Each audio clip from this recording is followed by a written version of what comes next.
اللهم صل على محمد وعلى آل محمد كما صليت على إبراهيم وعلى آل إبراهيم إنك حميد مجيد.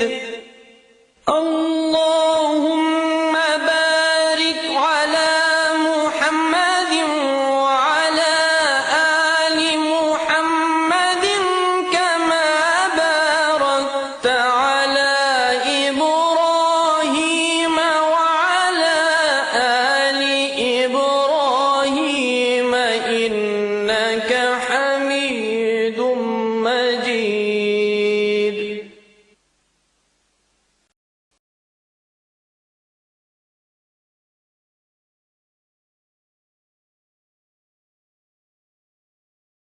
بسم اللہ الرحمن الرحیم. اللہم صلی علی محمد وعلی آل محمد کما بارکت علی ابراہیم وعلی آل ابراہیم انک حمید مجید.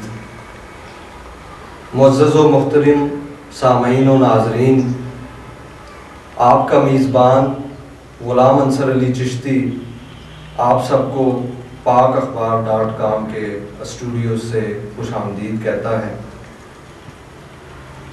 محترم ناظرین، جب خدا کو اپنے گناہگار بندوں پر رحم آیا تو اپنی رحمت کو صورت مصطفیٰ صلی اللہ علیہ وآلہ وسلم میں تجسیم دے کر دنیا میں ظہور فرما دیا. پھر اس وجہ اللہ کی شان والے محبوب کا ذکر، اس ہستی کی یاد عاشقوں کے لیے سرمایہ ایمان بنا دی. حضرت جلال الدین رومی رحمۃ اللہ علیہ نے کیا خوب فرمایا: یاد او سرمایہ ایمانت بود، ہر دو عالم زیر فرمانت بود. یاد او سرمایہ ایمان بود، ہر گداز یاد او سلطان بود.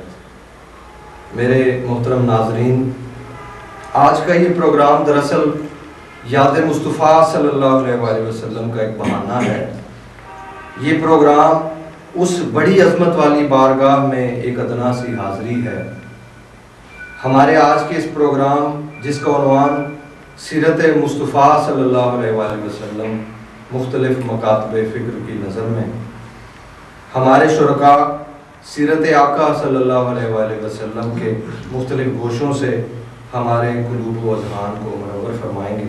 سب سے پہلے میں ملتمس ہوں جناب علامہ مولانا ڈاکٹر سید تنویر حسین رضوی صاحب سے کہ وہ پہلے ہمیں بتائیں کہ وہ آپ صلی اللہ علیہ وسلم کی حیات طیبہ میں سے کون سا موضوع چنیں گے اور کس حوالے سے آپ گفتگو فرمائیں. اعوذ باللہ من الشیطان الرجیم. بسم اللہ الرحمن الرحیم. الصلاۃ والسلام علی خاتم الانبیاء والمرسلین وعلی آلہ الطیبین الطاہرین المعصومین. قال اللہ تبارک و تعالی فی محکم کتابہ المجید و فرقانہ الحمید و قولہ الحق. بسم اللہ الرحمن الرحیم. وما ارسلناک الا رحمۃ للعالمین. سبحان سبحان.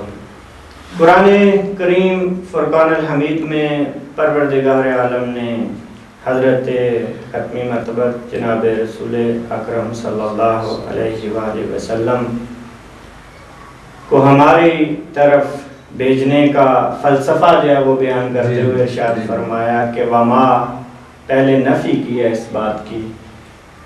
یہ بھی ایک عربی میں تھوڑا سا ایک سلسلہ ہے یا ایک طریقہ ہے کہ جب کسی بات کے اندر بہت زیادہ وزن پیدا کیا جائے تو پہلے اس کی نفی. جس طرح کلمہ ہے کہ لا الہ، کوئی اللہ، پھر آگے اس کی تصدیق. تو اسی طرح ارشاد ہوتا ہے وما ارسلناک، نہیں بھیجا میں نے اپنے حبیب کو، الا مگر. اب علت بیان ہو رہی ہے کہ میں نے اپنے اس حبیب کو آپ لوگوں کی طرف جو بھیجا ہے تو کس لیے بھیجا ہے؟ الا رحمت للعالمین، تمام جہانوں کے لیے رحمت بنا کر. اب اس میں ہم اس کو انسانوں کے ساتھ مخصوص نہ کریں بالکل کہ صرف ہمارے لیے رحمت بن کے آئے، نہیں، ایسی بات نہیں ہے۔ اس کائنات میں پھر اس رحمت للعالمین میں آپ غور فرمائیں کہ یہ وہ لفظ استعمال ہوا کہ جو پروردگار عالم نے اپنی ذات کے لیے استعمال کیا، الحمدللہ رب العالمین، کیا بات، کہ میں تمام جہانوں کا رب ہوں۔ بے شک، تو اسی طرح رحمت للعالمین یعنی جہاں جہاں تک میں خدا کی ربوبیت کا دائرہ جو ہے وہ پھیلا ہوا ہے، وہاں وہاں تک میرے اس حبیب رحمت للعالمین کی رحمت جو ہے وہ پھیلی ہوئی۔ سبحان اللہ۔ تو یہ رحمت جو ہے یہ تمام جہانوں کے لیے، یعنی اس میں زمین و آسمان کے علاوہ ایسے ایسے جگہ ہیں کہ جن سے انسان ابھی تک روشناس بھی نہیں ہوا، لیکن ان تمام کے لیے ہم نے جو نمونہ دیکھا ہے سرکار کا، وہ صرف ہم انسانوں کے ساتھ ان کی رحمت کا نمونہ دیکھا ہے۔ یہ ایک بہت چھوٹا سا جزء ہے اس رحمت کا۔ بے شک، بے شک۔ اب دیکھیں جب بارش ہوتی ہے، اکثر میں رحمت، پہلے تھوڑا سا دیکھ لیں کہ رحمت ہے کیا چیز۔ جی جی ضرور۔ رحمت ہر وہ فائدہ کہ جو انسان کو، زمین کو، پرند کو، چرند کو، حیوان، کسی بھی جاندار کو یا بے جان چیز کو جو بھی فائدہ خدا کی طرف سے پہنچتا ہے اس کو رحمت کہا جاتا ہے۔ بے شک، سبحان اللہ۔ اور پھر یہ رحمت جب ہوتی ہے تو پھر اس میں خصوصیت نہیں ہوتی۔ جی۔ اب دیکھیں نا، بارش ایک مثال ہے کہ ایک رحمت ہے، یہ جب برستی ہے تو مسلمان کے گھر پہ بھی اتنے ہی قطرے گر رہے ہوتے ہیں، یہودی کے گھر پہ بھی، عیسائی کے گھر پہ بھی، مشرک کے گھر کے اوپر بھی، منافق کے گھر کے اوپر بھی، اس لیے کہ یہ رحمت جب ہوتی ہے تو تمام کے اوپر برابر ہوتی ہے۔ اب آگے سے اس کو جذب کرنا یا اس سے فائدہ لینا جو ہے یہ کس کے لیے ہے؟ ماشاءاللہ۔ تو اسی طرح سرکار کو تمام جہانوں کے لیے رحمت بنا کر بھیجا۔ اور اسی کو دیکھیں نا، سرکار امام جعفر صادق علیہ السلام سے جب کسی نے پوچھا کہ آپ کے جد امجد سرکار رحمت اللہ علیہ سرکار محمد مصطفیٰ صلی اللہ علیہ وسلم کو کیسے خدا نے خلق کیا، تو سرکار ارشاد فرماتے ہیں کشوا من الشمس، کہ جس طرح سورج سے اس کی کرن خلق ہوتی ہے۔ اب ہم اگر اس زمین کو دیکھ لیں تو زمین میں ہم جتنے بھی فائدے اٹھاتے ہیں وہ سارے کے سارے اس کرن سے ہیں۔ جی بالکل۔ اور پھر ارشاد فرمایا کہ یہ کرن سورج نہیں ہوتی، لیکن سورج سے جدا بھی نہیں ہوتی۔ اور یہی کرن ہے کہ جب اس زمین کے اوپر یہ کرن آتی ہے تو زمین کو یہ زندہ کر دیتی ہے۔ تمام کھانے پینے کے ہمارے فوائد جتنے بھی ہیں اس کرن سے ہم حاصل کرتے ہیں۔ تو اس کا مطلب یہ ہوا کہ سرکار کی جو ذات اقدس ہے وہ تمام جہانوں کے لیے رحمت ہے۔ اور اس کی دیکھیں ایک مثال ہمیں ملتی ہے کہ طائف میں جب سرکار کو جب وہ پتھر مارے جا رہے تھے تو تاریخ میں یہ سیرت کی کتابوں میں یہ چیز ملتی ہے کہ عذاب کے فرشتے نازل ہو گئے اور آگے کہا یا رسول اللہ صلی اللہ علیہ وآلہ وسلم اگر آپ حکم کریں تو ہم اس بستی کے اوپر ان پہاڑوں کو گرا دیں۔ تو حضور نے ان کی طرف دیکھا اور کہا کہ میری ایک گزارش ہے کہ جو میرے رب سے جا کے آپ کر دینا، کہنا کہ میرے اللہ اگر ان کے اوپر تو نے عذاب ہی نازل کرنا تھا تو پھر مجھے رحمت للعالمین بنا کر کیوں بھیجا؟ تو میرے اللہ یہ مجھے جانتے نہیں، یہ مجھے پہچانتے نہیں، جب بھی ان کو میری پہچان ہو جائے گی، جب بھی یہ مجھے جان جائیں گے۔ پھر وہی طائف تھا جب دوبارہ حضور تشریف لے کے آئے ہیں تو سب سے زیادہ استقبال وہیں پہ ہوئے۔ تو یہ ہماری دیکھیں نا کتنی بدقسمتی ہے کہ ایک ایسی ذات، اور میں تو سمجھتا ہوں کہ یہ فخر ہے ہمارے مسلمانوں کے لیے کہ پروردگار عالم کا ارشاد ہے کہ قد من اللہ علی المؤمنین اذ بعث فیہم رسولا، کہ یاد رکھو مومنین یہ میرا احسان ہے تمہارے اوپر کہ سرکار محمد مصطفیٰ جیسا نبی میں نے تم میں بھیج دیا۔ دیکھیں حضرت آدم سے لے کے حضرت عیسیٰ تک دیکھیں کسی امت کو یہ نہیں کہا گیا کہ یہ میرا احسان ہے، کہا نہیں تمہاری آئے ہیں ہدایت کے لیے، لیکن جب حضور کا ذکر آتا ہے کہتے ہیں میرا احسان ہے. یعنی احسان کا مطلب یہ ہے کہ یہ ایسی شخصیت، ایسا رہبر تمہیں عطا کر رہا ہوں جو اس سے پہلے کسی کو عطا نہیں ہوا. بے شک سبحان اللہ. اور پھر یہ سید الانبیاء بھی ہے، یہ خاتم المرسلین بھی ہے. اور اسی میں دیکھیں کہ اس ذات سے فائدہ کتنا اٹھایا جائے. یعنی وہ ذات جو انسانوں سے ہٹ کے ہر چیز کے لیے رحمت ہے، پھر جن کے لیے اسے بھیجا گیا ان کے لیے کتنی بڑی رحمت ہوگی. اور اس رحمت سے جتنی بھی چیزیں وابستہ ہیں، دیکھیں انسان اپنے خالق سے ملنا چاہتا ہے، اپنے خالق کی اطاعت کرنا چاہتا ہے، اس کی طرح بڑھنا چاہتا ہے، تو پھر بھی شرط لگا دی گئی کہ اے لوگو جو مجھ سے محبت کے دعوے دار ہو، قل ان کنتم تحبون اللہ فاتبعونی یحببکم اللہ.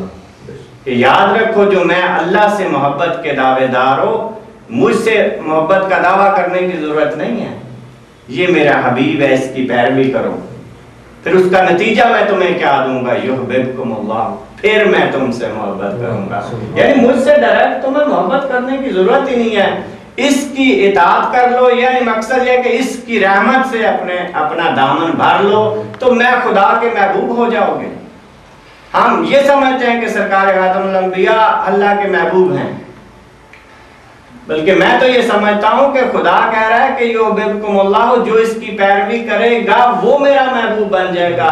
یہ میرا حبیب تو جو ہے یہ شرط محبت ہے. جو اس سے محبت نہیں کرے گا وہ میری رحمت سے کبھی بھی فائدہ حاصل نہیں کر سکتا.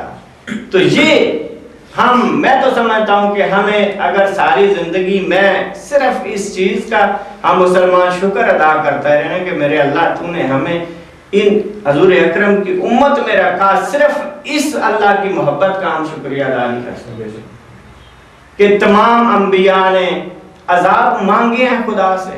حضرت نوح کو دیکھ لیں، باقی بھی حضرت یونس کی قوم کو دیکھ لیں، جتنے بھی انبیاء تھے انہوں نے عذاب خود مانگا کہ میرے اللہ ان کو برباد کر دے.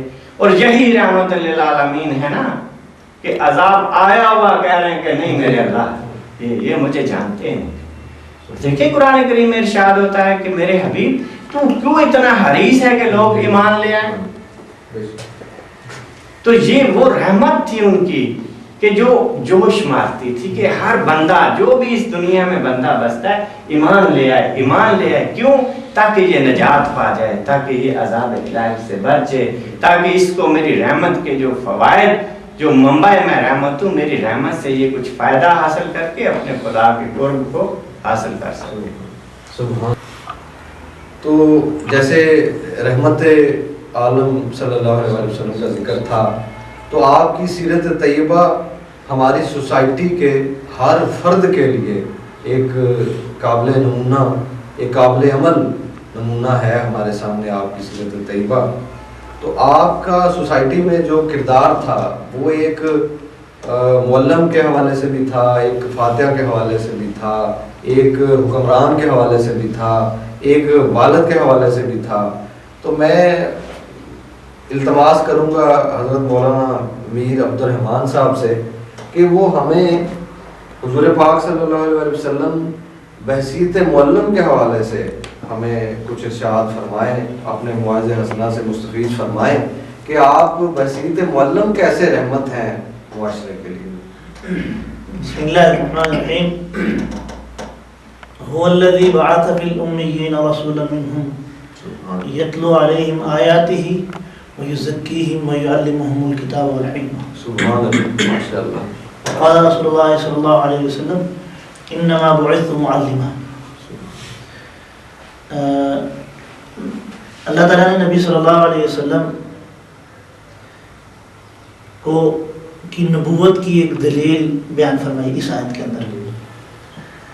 اور بڑی عجیب دلیل یہ ہے کہ اللہ تعالیٰ نے آپ کو ان پڑھوں کے اندر نبی بنا کر بھیجا ہے. کسی حوالے سے کہ وہ لوگ جہاں رہتے ہیں بیواد غیر ذی زرع، کہ جہاں یعنی کچھ وقت پہلے سامان زندگی بھی پورا موجود نہیں تھا. تو وہ یہاں سنگلاخ چٹانیں تھیں، ایک طرف ریگستان تھے.